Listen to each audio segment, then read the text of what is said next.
سب سے پہلے تو اس کا جو ادارتی ڈھانچہ تھا نا اس کو سیدھا کیا. پہلے اس اچھا. کا آرگنائزیشن چارٹ بنایا, اس کا پریس کنٹرول چارٹ بنایا, پلیسمنٹ چارٹ بنایا. ہوں. اس کا جو بورڈ تھا, اس کا جو بورڈ آف گورنرز ہے اس کو منظم کیا, اس کے رولز بنائے, اس کی میٹنگ کو کال کی, اور اس کا جو vision mission objectives short term medium term long term وہ بنائے. اور پھر بورڈ کی جو کارروائی تھی اس کو سیکٹری کو بنا کے باقاعدہ ڈاکومنٹیشن کی. اور اچھا. پھر جتنے شعبہ جات تھے ان کو ایک ہی آرگنائزیشن چارٹ کے تحت, کنٹرول چارٹ کے تحت منظم کیا, پلیسمنٹ چارٹ بنائے, فنکشنل چارٹ بنائے, اور پھر اس کے بعد مخصوص شعبوں پہ کام شروع کیا.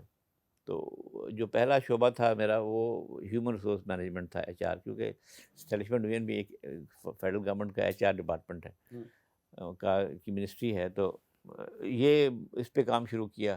تو پھر اس میں تین بہت بڑی کام کیے. ایک تو یہ کہ پالیسیز بنائیں.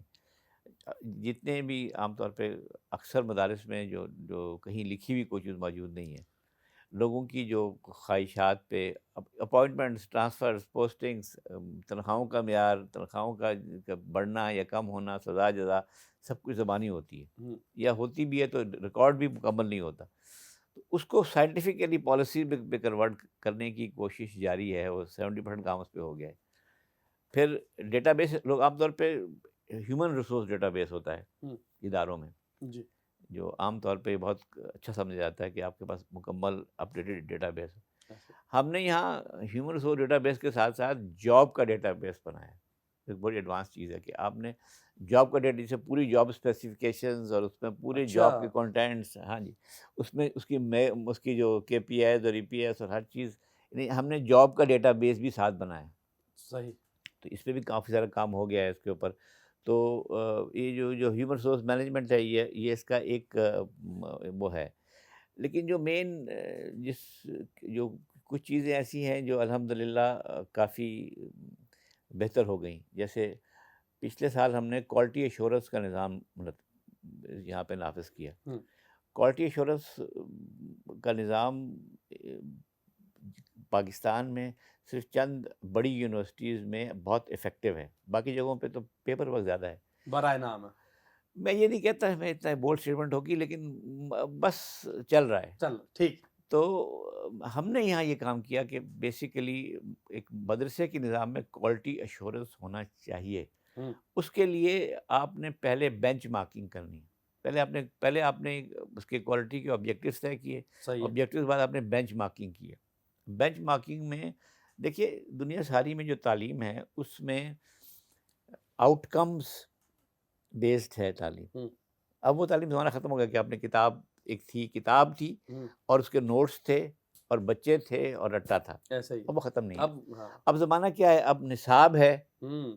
اور نصاب کے مقابلے میں کتاب اور لٹریچر اور جو پڑھنے والے, جو سیکھنے والی جگہ ہیں وہ بہت ڈائیورسیفائڈ ہے. ایسے ہی. اور پھر اس کے بعد آپ کے ہر جو جز ہے جو اس کا نصاب کا, اس کا آؤٹ کم دیا ہوا ہے, ہوں. آبجیکٹیوز دیے ہوئے, لرننگ آبجیکٹیوز اور لرننگ آؤٹ کمز دیے ہوئے. صحیح. انہیں ساری تعلیم ایسی ہوتی ہے. تو پہلی دفعہ درس نظامی کے نظام میں ہم نے اس کو امپلیمنٹ کیا. اچھا. اس سال, پچھلے سال ہم نے دو سالوں میں امپلیمنٹ, 8 سال کا کورس ہوتا ہے نا, جی. تو 2 سال کا کیا ہے اندرون ملک بچوں کے لیے, 2 سال بیرون کے اسٹوڈنٹس کے لیے, اور 2 سال بنات کے لیے. ٹھیک. سیکنڈ فیز بھی تیار ہے نیکسٹ 4 ایئرس کا, اچھا. اور پھر اس کے بعد آخری 2 سال رہ 2 جائے سال گی. رہ جائیں گے. پھر کوالٹی بینچ مارکنگ کرنے کے بعد کوالٹی کے سٹینڈرڈز بنائے, کوالٹی کی آڈٹ ٹیمز بنائیں, اور کوالٹی کا نظام, کوالٹی ایشورنس کے نظام کو لانچ کر کے اس وقت نافذ العمل ہے. ماشاء اللہ. تو یہ ایک بڑی مطلب اللہ تعالیٰ کا بہت کرم ہے بے شک. کہ یہ ایک اچھی اچیومنٹ ہے, الحمد للہ. مناسب. نہیں بہت بڑی ہے, بہت بڑی ہے. دوسری چیز جو بہت اہم ہے وہ ہے performance management system. Performance management system دنیا ساری میں یہ بہت سائنٹیفک چیز ہوتی ہے. دنیا کے یہ, اور یہ ملک کی لیول پہ ہوتی ہے عام طور پہ. آپ سمجھیں کہ 87 ملکوں میں اس وقت پرفارمنس مینجمنٹ سسٹم لاگو ہے, ہوں. اور اس میں اس کا 3 نام ہے، پرفارمنس مینجمنٹ سسٹم بھی ہے، ریزلٹس بیسڈ مینجمنٹ بھی ہے، اور پرفارمنس کانٹریکٹنگ ہے. ٹھیک. اور یہ اس پہ ہم نے میں کیونکہ جب میں ڈاکٹر اشرف حسین کمیٹی میں تھا، وہاں پہ اس وقت ڈائریکٹر جنرل تھا، تو اس میں ہم نے اس پہ کافی کام کیا، تو اس کو نافذ العمل کرایا. تو ویسے بھی میں نے پاکستان کی نمائندگی کی، سارک کی بھی نمائندگی کی. میں وہاں پہ جو ویتنام ہے وہاں بھی ہنوئی گیا تھا اچھا. پاکستان کی نمائندگی کرنے. تو یہاں پہ پھر لیکن چیلنج یہ تھا کہ آپ نے پرفارمنس مینجمنٹ سسٹم کو مدارس میں نافذ کرنا ہے.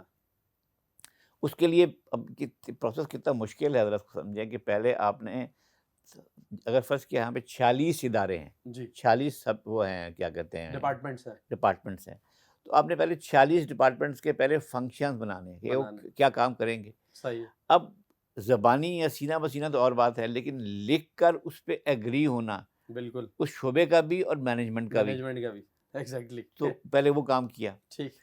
اچھا وہ اب جو فنکشنز تھے یہ آؤٹ ڈیٹڈ چیز ہے ہمارے اس نظام میں. اب فنکشنز نہیں چلتے. اب کیا ہوتا ہے کہ اب یہ ہوتا ہے کہ ان فنکشنز کو اگر فرض کیا ایک ادارے کے 15 فنکشن ہیں یا 20 فنکشن ہیں، تو ان کو ہم کلسٹر کرتے ہیں، ان کو ہم 4 5 5 کی جوڑی میں باندھ دیتے ہیں، پھر ان کا وزن طے کرتے ہیں. اب اصل بات یہ ہے کہ اس کو ہم کہتے ہیں KRA کی ریزلٹ ایریاز، وہ بناتے ہیں. اب اس میں یہ ہوتا ہے کہ آپ نے ایک اگر شعبے کے پاس فرض کیا 15 یا 20 کام ہیں، تو ان میں سے 2 یا 3 کام ایسے ہوں گے جو آپ کے ویژن یا مشن کے حساب سے بہت اہم ہوں گے، اس کا وزن زیادہ ہوگا. بعض کاموں کا وزن بہت ہی کم ہوگا، بعض کا کام بہت ہی کم وزن کم ہوگا. جب تک آپ وزن طے نہیں کریں گے آپ کیسے آپ یہ طے کریں گے کہ کارکردگی کیسی رہی. تو پہلے پھر ہم نے KRAs بنائے، ان فنکشن سے تمام ڈپارٹمنٹ سے KRA بنائے. صحیح ہے. یہ بڑا مشکل مرحلہ تھا کہ وہ بیٹھنا، پھر کو قائل کرنا، پھر اس وزن پہ ایگری کرنا کہ جی اس کام کا، اس کلسٹر کا اتنا وزن ہوگا. صحیح. خیر وہ بھی ہو گیا. جی. اس کے بعد یہ طے کرنا کہ جی آپ نے اس کو اس کی کارکردگی کو ناپنا کیسے ہے. تو اس کی 2 چیزیں ہوتی ہیں EPS ایکسپیکٹڈ پرفارمنس اسٹینڈرڈس، کہ آپ کی اپنا معیار کیا ہے کام کرنے کا ادارے کا، اور KPI کی پرفارمنس انڈیکیٹر کہ اس کو ناپیں گے کیسے. وہ بھی ایک طریقہ کار ہے. پھر ہر ایک کے اگینسٹ وہ طے کیے. 3 اچھا چیزیں وہ بھی مدرسے میں، مدارس کے نظام میں جہاں پہ لٹریسی لیول بہت کم ہے. اچھا تو یہ بھی ہو گیا. اس کے بعد پھر یہ تھا گولز اینڈ ٹارگیٹس کہ اب آپ کے کی ریزلٹ ایریا طے ہو گئے، EPS KPI بھی ہو گیا. اب یہ کرنا ہے کہ آپ نے سہمائی، چھمائی اور 1 سال اس کے ٹارگیٹس بنانے ہیں خود اس ڈپارٹمنٹ نے کہ میں اپنے KRAs کی روشنی میں اس سہمائی میں یہ کام کروں گا. کر لکھ دیا. اچھا وہ ایسے نہیں کہ کوئی کوانٹیفائڈ صحیح ہے. اتنے کام کروں گا. اچھا وہ کام کر لیا آپ نے. اب جب آپ نے یہ کر لیا تو وہ جو آپ کی جو وہ تھی گول ٹارگیٹ وہ مینجمنٹ کے پاس چلی گئی. اب وہاں جا کے مینجمنٹ کہا کہ بھائی یہ تو صحیح نہیں ہے، یہ پھر تھرڈ پارٹی انوالو ہو گئی اور سب مل کے یہ طے کیا کہ جی آپ اس پہ ایگری کر لیں. جب اس پہ ایگری کر لیں تو اس پہ سائن ہو گئے اس ڈپارٹمنٹ کے ہیڈ کے بھی اور مینجمنٹ کے چیف اس کے چیئرمین کے بھی. اب آپ اپنی کارکردگی جب 3 مہینے بعد پھر پرفارمنس مینجمنٹ کا ڈپارٹمنٹ بنا دیا. اس کے ڈائریکٹر ہیں ہمارے حفیظ دورانی صاحب ہیں، اس کے ڈپٹی ڈائریکٹر ہیں ہمارے. وہ پرفارمنس رپورٹنگ سسٹم اس نے 3 مہینے بعد پرفارمنس رپورٹ بھیجی. اب وہ اپنی پرفارمنس کو خود طے کرے گا وہ شخص.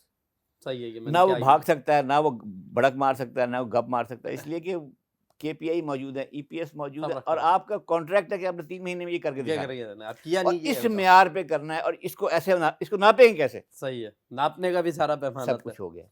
تو اب وہ جو پرفارمنس مینجمنٹ ڈپارٹمنٹ ہے جب وہاں آتا ہے تو پھر اس کے بعد وہ رپورٹ کو ویٹ کرتے ہیں، پھر اپنی کمنٹس دیتے ہیں کیا ہوا، کیوں نہیں ہو سکا، کیا کرنا چاہیے. پھر مینجمنٹ پہ جاتی ہے، پھر وہ کمنٹس دیتے ہیں، واپس آتی ہے. پھر یہ پورا نظام ایسا نظام ہے، دنیا کا جدید نظام یہ تیار ہو گیا ہے. اب یہ انشاءاللہ اس کو لانچ کرنا تھا ہم نے، لیکن میری خواہش تھی کہ اس کے لانچنگ میں وہ مفتی عبدالرحیم صاحب بھی شامل ہوں. وہ باہر گئے ہوئے تھے، تو واپس آ گئے انشاءاللہ. تو اس کو عید کے بعد اس کو لانچ کرتے ہیں.